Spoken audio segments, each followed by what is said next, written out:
खदीजा मुश्ताक के साथ शाम के वक्त चौधरी दिलदार के डेरे पर पहुंची। वहां कूबा और इम्तियाज इनकी मदद के लिए मौजूद थे। इसी रात इम्तियाज खदीजा को अपने साथ लेकर थाने की तरफ चला आया। वो खुद तो बड़े मैदान के दूसरे किनारे पर रुक गया और खदीजा को मेरे क्वार्टर की तरफ रवाना कर दिया।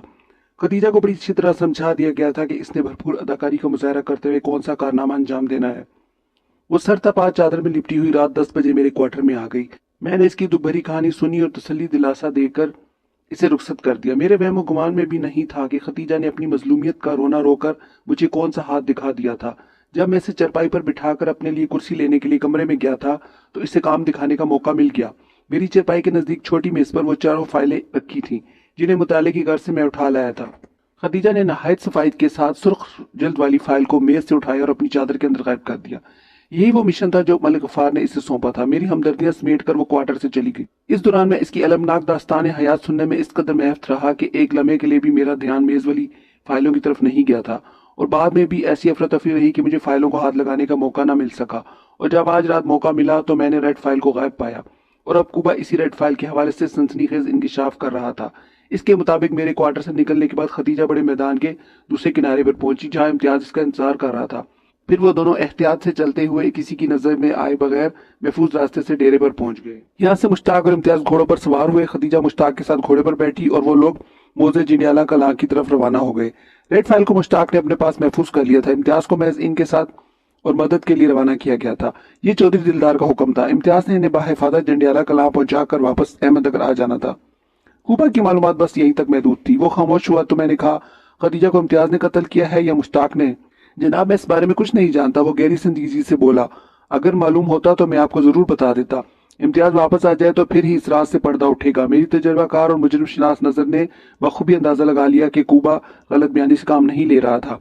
मैंने इसकी आंखों में देखते हुए कहा, इम्तियाज से तो मैं पूछ ही लूंगा, लेकिन अगर तुम्हारे बयान में कोई गड़बड़ निकली तो मैं तुम्हारी खाल खिंचवा दूंगा। ये बात ज़हन में रखना। जनाब, मैंने आपको सब कुछ सच सच बता दिया है। अब आपकी मर्जी है यकीन करें या ना करें। मेरे जहन में रेड फाइल के हवाले से खलबली मची हुई थी, खास तौर पर इसलिए भी कि मैं अभी तक इस फाइल का मुताला नहीं कर सका था। मैंने कड़े लहजे में कूबा से इस्तफसार किया, जो फाइल मेरे क्वार्टर से उड़ाई गई थी इसमें कौन सा राज बंद था? लम्हे भर को वो मुझे मुतज़ब्ज़ब नजर आया। यूं महसूस हुआ वो कोई बात छुपाने या बात को मरोड़ कर पेश करना चाहता है। मैंने जरहाना अंदाज में जामी शाह से कहा, शाह जी, लगता है तुम्हारी खिदमत की और जरूरत पड़ेगी। मेरे लहजे में इस कदर संगीनी और सफाकी शामिल थी कि कुबा लरस कर रह गया। जल्दी से बोला, थानेदार साहब, आप मेरी खामोशी का गलत मतलब ना निकाले। मैं तो ये सोच रहा था आपको कहाँ से बताना शुरू करूँ। जामी शाह के ट्रीटमेंट ने इसे अच्छा खासा सुधार दिया था। इसका जिक्र सुनते ही वो बेहद खौफजदा हो गया था और चुपके चुपके कर अक्कियों से हवलदार की तरफ भी देख लेता था। मैंने गर्दार आवाज में पूछा, अगर तुमने सोच लिया है तो फौरन मेरे सवाल का जवाब दे दो। इसने जवाब में बताया कि साबिक थाना इंचार्ज ने मलिक गफ्फार के खिलाफ कुछ ऐसे शिफायत और सबूत जमा कर लिए थे कि मलिक डाकुओं के एक गिरोह की पुष्ट पनाही करता था।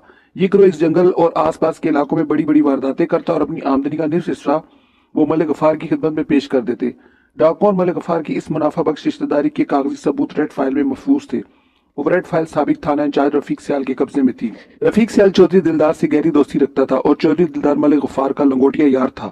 चौधरी ने पूरी कोशिश कर ली कि फाइल थाना इंचार्ज या तो इनके हवाले कर दे या फिर इन तमाम सबूतों को तल्फ कर दे, लेकिन थाना इंचार्ज इन दोनों से ज्यादा काइयां सियाना ग्रुप था।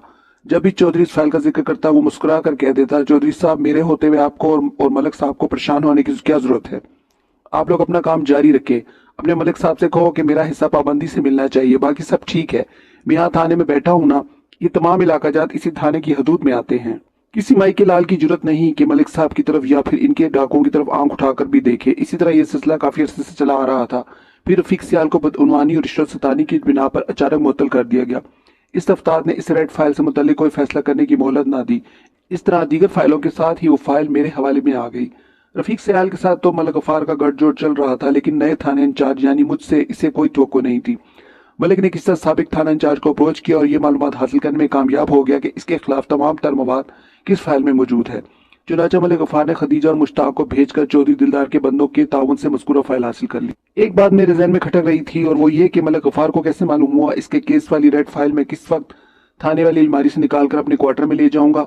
मैंने ये सवाल कुबा से किया तो इसने बताया, थानेदार साहब, मैं तो अब धोबी का कुत्ता होकर रह गया हूँ। आप और चौधरी दिलदार जो चाहे मेरे साथ सलूक कर सकते हैं। मैं इस वक्त आपको चौधरी साहब और मलिक साहब के बारे में मालूमात दे रहा था।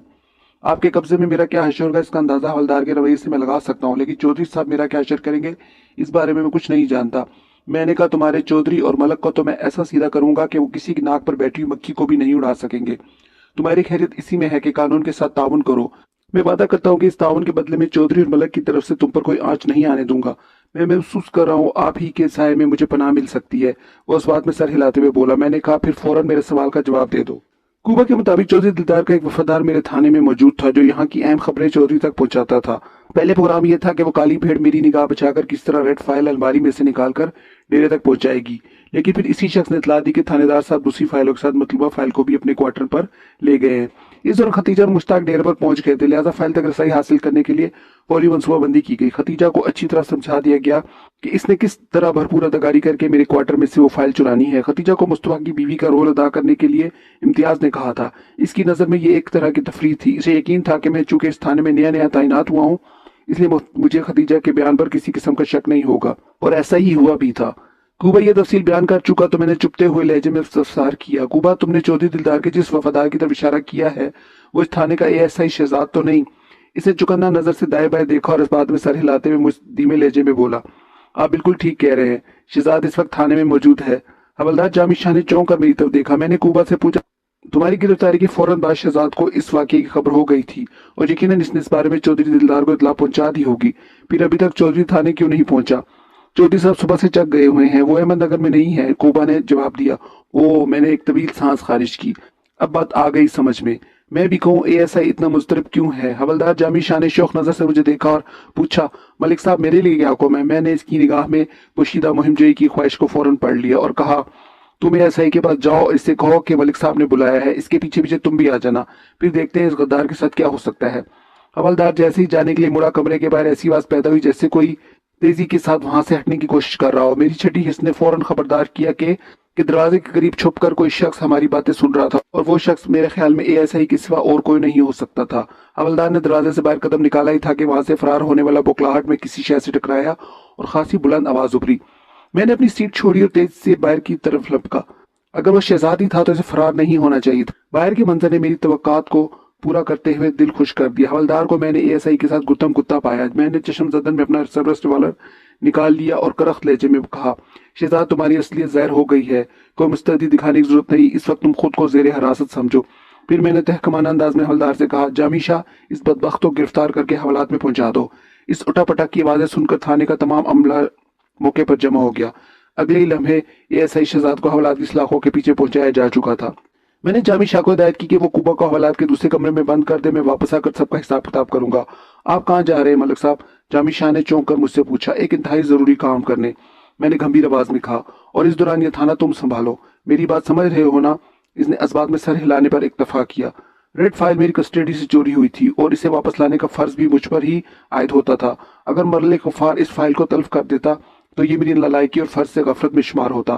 مجھے کسی بھی قیمت پر منظور نہیں تھا کہ میرے ریکارڈ پر ایسا کوئی بدنما دھبا نمودار ہو۔ ایک بات یقینی تھی کہ مشتاق نے مذکورہ فائل ملک غفار تک پہنچا دی ہوگی۔ میں نے احمد نگر شمالی روانہ ہوتے ہوئے کانسٹیبل مصطفیٰ کو بھی اپنے ساتھ لے لیا۔ راستے میں نے مصطفیٰ کو تھانے میں پیش آنے والے تمام سنسنی خیز واقعات سے آگاہ کر دیا تھا۔ اذان فجر سے پہلے ہم اوزر چنڈیالہ کلاں پہنچ گئے۔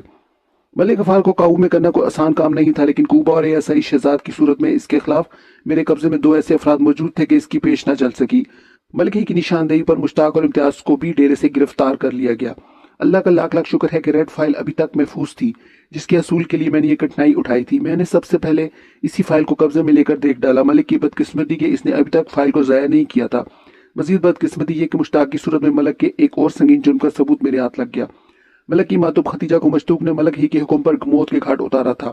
میں تمام متعلقہ جرائم پیشہ افراد کو گرفتار کر کے تھانے لے آیا۔ ملک غفار اتنا بے حس اور شفاق شخص تھا، اس نے ختیجہ کو سزائے موت دینے کے ساتھ ہی بہلا کر اس سے فائل کی چوری جیسا مشکل اور خطرناک کام بھی لے لیا تھا۔